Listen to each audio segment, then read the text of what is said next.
Hi hello ಸ್ನೇಹಿತರೆ, ಎಲ್ಲರೂ ಹೇಗಿದ್ದೀರಿ? ತುಂಬ ಸೂಪರ್ ಆಗಿದ್ದೀರಿ ಅಂದ್ಕೊಂಡಿದ್ದೀನಿ ಸ್ನೇಹಿತರೆ. ಈ ಒಂದು ವಿಷಯ ರೈತರ ಪ್ರತಿಭಟನೆ. ರೈತರ ಪ್ರತಿಭಟನೆ ಯಾಕೆ ಪ್ರಾರಂಭ ಆಯಿತು? ಈಗ ಎಲೆಕ್ಷನ್ ಬೇರೆ, MP ಎಲೆಕ್ಷನ್ ಬೇರೆ ಹತ್ರ ಬರ್ತಾ ಇದೆ. ಇಂಥ ಸಂದರ್ಭದಲ್ಲಿ ರೈತರಿಂದ ಬೃಹತ್ ಆದಂತಹ ಒಂದು ಚಳುವಳಿ ನಡೀತಾ ಇದೆ. ಯಾಕೆ ಹೋರಾಟ ನಡೀತಾ ಇದೆ? ಪ್ರತಿಭಟನೆ ಯಾವ ಮಟ್ಟಕ್ಕೆ ತಿರುಗಿಕೊಂಡೈತೆ ಅಂತ ನೋಡೋಣ ಸ್ನೇಹಿತರೆ. ನೀವೇನಾದರೂ ಅದಕ್ಕೂ ಮುಂಚೆ ನಮ್ಮ ವಿಡಿಯೋ ಚಾನಲನ್ನು ನೋಡ್ತಾ ಇದ್ದರೆ ದಯವಿಟ್ಟು ಸಬ್ಸ್ಕ್ರೈಬ್ ಮಾಡ್ಕೊಳ್ಳಿ ಸ್ನೇಹಿತರೆ. ಬನ್ನಿ ವಿಡಿಯೋನ ಪ್ರಾರಂಭ ಮಾಡೋಣ ಸ್ನೇಹಿತರೆ. ರೈತರ ಪ್ರತಿಭಟನೆ, ದೆಹಲಿ ಚಲೋ ಮೆರವಣಿಗೆ ತಾತ್ಕಾಲಿಕವಾಗಿ ಈಗ ಸ್ಥಗಿತ ಆಗ್ತಾ ಇದೆ. ಕಾರಣ ಏನು ಅದನ್ನು ತಿಳ್ಕೊತ ಹೋಗೋಣ. ಬೆಳೆಗಳಿಗೆ, ನಾವು ಬೆಳೀತಾ ಇರುವಂಥ ಬೆಳೆಗಳೇನಿದ್ದಾವೆ, ಕನಿಷ್ಠ ಬೆಂಬಲ ಬೆಲೆ, MSP, ಕಾನೂನು ಖಾತರಿ ಮತ್ತು ಕೃಷಿ ಸಾಲ ಮನ್ನಾ ಸೇರಿದಂತೆ ಹಲವು ಬೇಡಿಕೆಗಳಿಗೆ ಆಗ್ರಹಿಸಿ ಪಂಜಾಬ್, ಹರಿಯಾಣ ಗಡಿಯಲ್ಲಿ ಧರಣಿ ನಿರತ ರೈತರು ನಿಂತಿದ್ದಾರೆ. ಕನೌರಿ ಗಡಿಯಲ್ಲಿ ನಡೆದ ಘರ್ಷಣೆಯಲ್ಲಿ ಒಬ್ಬ ಪ್ರತಿಭಟನಾಕಾರ ಸಾವನ್ನಪ್ಪಿದ್ದಾನೆ ಮತ್ತು ಸುಮಾರು 12 ಪೊಲೀಸರು ಸಹ ಗಾಯಗೊಂಡಿದ್ದಾರೆ ಸ್ನೇಹಿತರೆ. ದೆಹಲಿಗೆ ಸಮೀಪಕ್ಕೆ ಹೋಗಬಾರ್ದು, ರೈತರು ಚಳುವಳಿಯನ್ನು ದೆಹಲಿಗೆ ಬರಬಾರ್ದು ಅಂದ್ಬಿಟ್ಟು ಬಹಳಷ್ಟು ಪೊಲೀಸ್ನವರು ತಡೆ ಒಡ್ಡಿರ್ತಾರೆ.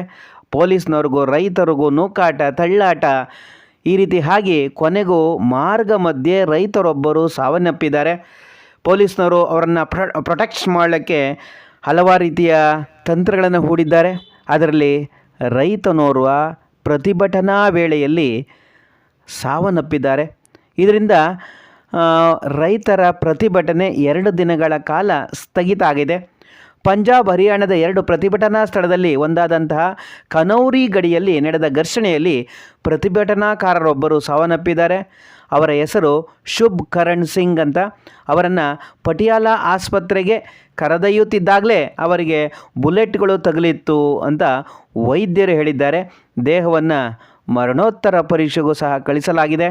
ಈಗ ವೈದ್ಯರು ಏನು ಹೇಳ್ತಾ ಇದ್ದಾರೆ, ಕನೌರಿಯಿಂದ ನಮ್ಮ ಬಳಿಗೆ 3 ಪ್ರತಿಭಟನೆ ನಿರತರಾದಂಥ ರೈತರು ಬಂದಿದ್ದರು. ಅವರಲ್ಲಿ ಒಬ್ಬ ರೈತ ಬರಬೇಕಾದಾಗಲೇ ಮೃತಪಟ್ಟಿದ್ದರು. ಇನ್ನಿಬ್ಬರ ಆರೋಗ್ಯ ಸ್ಥಿತಿ ಸ್ವಲ್ಪ ಸುಧಾರಿಸಿದೆ, ಪರವಾಗಿಲ್ಲ. ಇನ್ನು ಕೆಲವರಿಗೆ ಬುಲೆಟ್ಗಳು ಬಿದ್ದಿದೆ ಅಂತ ವೈದ್ಯರು, ಡಾಕ್ಟರ್ ಹೇಳ್ತಾ ಇದ್ದಾರೆ. ರೈತ ಮುಖಂಡ ಬುಲ್ದೇವ್ ಸಿಂಗ್ ಸಿರ್ಸಾ ಮಾತನಾಡಿ, ಮೃತರನ್ನು ಪಂಜಾಬ್ನ ಬಂಟಿಡಾ ಜಿಲ್ಲೆಯ ಬೊಲೋಕೆ ಗ್ರಾಮದ ನಿವಾಸಿ ಶುಭ್ ಕರಣ್ ಸಿಂಗ್ ಕೇವಲ 21 ವರ್ಷಕ್ಕೆ ಈ ರೀತಿಯ ಅವ್ಯವಸ್ಥೆ ಆಗಿದೆ, ಮರಣವನ್ನು ಹೊಂದಿದ್ದಾರೆ. ಪಟಿಯಾಲ ಮೂಲದ ರಾಜೇಂದರ್ ಆಸ್ಪತ್ರೆಯ ವೈದ್ಯಕೀಯ ಅಧೀಕ್ಷಕ HS ರೇಖಿ ಮಾತನಾಡಿ, ಕನೌರಿಯಿಂದ 3 ಆಸ್ಪತ್ರೆಗೆ ಕರೆದೊಯ್ಯಲಾಯಿತು. ಅವರಲ್ಲಿ ಒಬ್ಬರು ಸಾವನ್ನಪ್ಪಿದ್ದಾರೆ. ಮೃತರ ತಲೆಗೆ ಗಾಯವಾಗಿದ್ದು ಉಳಿದ 2 ಸ್ಥಿತಿ ಸ್ಥಿರವಾಗಿದೆ ಅಂತ ಹೇಳಿಕೆಯನ್ನು ಕೊಟ್ಟಿದ್ದಾರೆ. ಹರಿಯಾಣದ ಪೊಲೀಸರು ಗಡಿಯಲ್ಲಿನ ಬ್ಯಾರಿಕೇಡ್ಗಳನ್ನು ಭೇದಿಸುವ ಪ್ರಯತ್ನವನ್ನು ವಿಫಲಗೊಳಿಸೋದಕ್ಕೆ ಮುಂದಾದಂಥ ರೈತರ ಮೇಲೆ ಹರ್ಷವಾಯು ಶೆಲ್ ದಾಳಿಗಳನ್ನು ಮಾಡಿದ್ದಾರೆ. ಯಾವುದೇ ಸಾವು ಸಂಭವಿಸಿಲ್ಲ ಅಂತ ಪೊಲೀಸ್ನವರು ಹೇಳಿಕೆ ಕೊಟ್ಟಿದ್ದಾರೆ. ಕೃಷಿ ಸಚಿವ ಅರ್ಜುನ್ ಮುಂಡಾ ಮಾತನಾಡಿ, ಪ್ರತಿಭಟನಾ ನಿರತ ರೈತರನ್ನು ಕನಿಷ್ಠ ಬೆಂಬಲ ಬೆಲೆ, MSP ಸೇರಿದಂತೆ ಎಲ್ಲ ವಿಷಯಗಳನ್ನು ಕುರಿತು 5ನೇ ಸುತ್ತಿನ ಮಾತುಕತೆಗೆ ಆಹ್ವಾನ ಮಾಡ್ತೀವಿ ಅಂತಲೂ ಹೇಳಿದ್ದಾರೆ. MSP ಆಗಲಿ, ಬೆಳೆ ವೈವಿಧ್ಯತೆಯಾಗಲಿ ಎಲ್ಲ ವಿಷಯ ಚರ್ಚೆ ಮಾಡೋಕ್ಕೆ ನಾವು ಸಿದ್ಧರಿದ್ದೇವೆ ಅಂತ ಹೇಳಿಕೆಯನ್ನು ಕೊಟ್ಟಿದ್ದಾರೆ. ಹಾಗಾದರೆ ರೈತರ ಪ್ರತಿಭಟನೆಯ ಉದ್ದೇಶ ಆದರೂ ಏನು? ಕನಿಷ್ಠ ಬೆಂಬಲ ಬೆಲೆಗೆ ಕಾನೂನು ರೂಪಿಸೋದು ರೈತರ ಬಹುಮುಖ್ಯ ಬೇಡಿಕೆ. ಕನಿಷ್ಠ ಬೆಂಬಲ ಬೆಲೆಗೆ ಕಾನೂನನ್ನು ರೂಪಿಸಬೇಕು ಅಂತ ರೈತರು, ಇದು ದೊಡ್ಡ ಬೇಡಿಕೆಯಾಗಿದೆ. ಸ್ವಾಮಿನಾಥನ್ ಆಯೋಗದ ಶಿಫಾರಸುಗಳ ಅನುಷ್ಠಾನ ಆಗಬೇಕು. ಭಾರತವನ್ನು WTOಯಿಂದ ಹೊರತೆಗೆಯಬೇಕು. ಕೃಷಿ ಸರಕುಗಳು, ಹಾಲು ಉತ್ಪನ್ನಗಳು, ಹಣ್ಣುಗಳು, ತರಕಾರಿ, ಮಾಂಸದ ಮೇಲಿನ ಆಮದು ಸುಂಕವನ್ನು ಕಡಿಮೆ ಮಾಡಲು ಭತ್ಯೆಯನ್ನು ಹೆಚ್ಚಿಸಬೇಕು. 58 ವರ್ಷ ಮೇಲ್ಪಟ್ಟ ರೈತರು ಮತ್ತು ಕೃಷಿ ಕೂಲಿಕಾರರಿಗೆ ಪಿಂಚಣಿ ಯೋಜನೆಯನ್ನು ಜಾರಿಗೊಳಿಸಬೇಕು. ಮಾಸಿಕ ಕನಿಷ್ಠ 10,000 ಆದರೂ ಪಿಂಚಣಿಯನ್ನು ಕೊಡಬೇಕು. ಹಾಗೆ ಬೆಳೆಗಳಿಗೆ ಸಿಂಪಡಿಸುವಂಥ ಕೀಟನಾಶಕ, ಬೀಜಗಳು, ರಸಗೊಬ್ಬರ ಈ ಕಾಯ್ದೆಗೆ ತಿದ್ದುಪಡಿ ಮಾಡುವ ಮೂಲಕ ಹತ್ತಿ ಸೇರಿದಂತೆ ಎಲ್ಲ ಬೆಳೆಗಳ ಬೀಜಗಳು, ಈ ರೀತಿಯಾದಂಥ 12 ಬೇಡಿಕೆಗಳನ್ನು ರೈತರು ಪ್ರತಿಭಟನಾ ವೇಳೆಯಲ್ಲಿ ಮುಂದಿಟ್ಟಿದ್ದಾರೆ. ಈಗ ಕೇಂದ್ರ ಸರ್ಕಾರ ಒಂದು ರೀತಿಯಲ್ಲಿ ಇಕ್ಕಟ್ಟಿಗೆ ಸಿಲುಕಿದೆ ಅಂತಲೇ ಹೇಳ್ಬೋದು. ಯಾಕೆ ಅಂದರೆ ಈಗ MP ಎಲೆಕ್ಷನ್ ಬೇರೆ ಹತ್ರ ಬರ್ತಾ ಇದೆ, ಈ ಕಡೆ ರೈತರ ಪ್ರತಿಭಟನೆ ಕಾವೇರ್ತಾ ಇದೆ.